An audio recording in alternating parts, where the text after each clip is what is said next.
Story name: The Shoemaker and the Elves. Once upon a time there lived a shoemaker with his wife.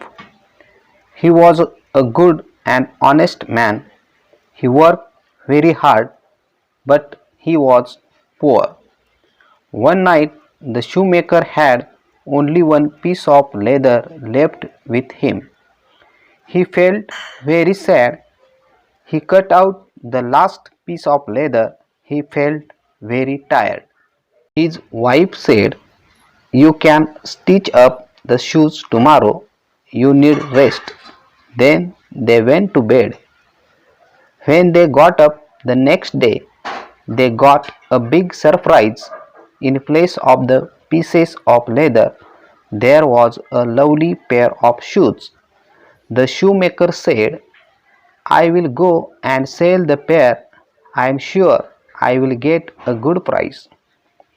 The shoemaker sold the shoes at a good price.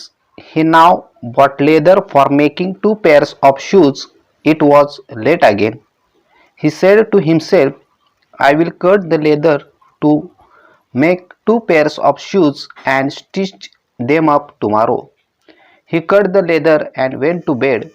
He got up in the morning and was surprised to see two pairs of shoes. "What lovely shoes!" the shoemaker said. "And not a single bad stitch in them," said his wife. This went on for many days.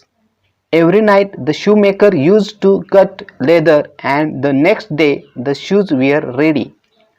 The shoemaker now became quite rich. One day his wife said, "Who is helping us? We must find out."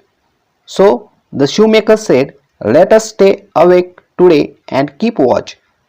So they waited and waited. It was midnight now.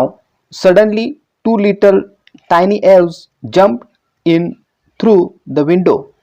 The elves picked up the pieces of leather and stitched them up with their tiny little fingers.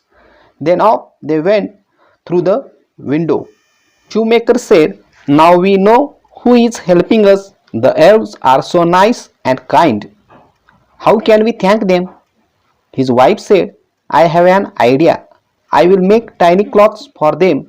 You can make tiny pairs of shoes." "What a good idea," the shoemaker said. So the kind shoemaker and his wife stitched up cloths and shoes for the tiny elves. Instead of the leather, they put the cloths and the shoes on the table. Then they hid behind the door.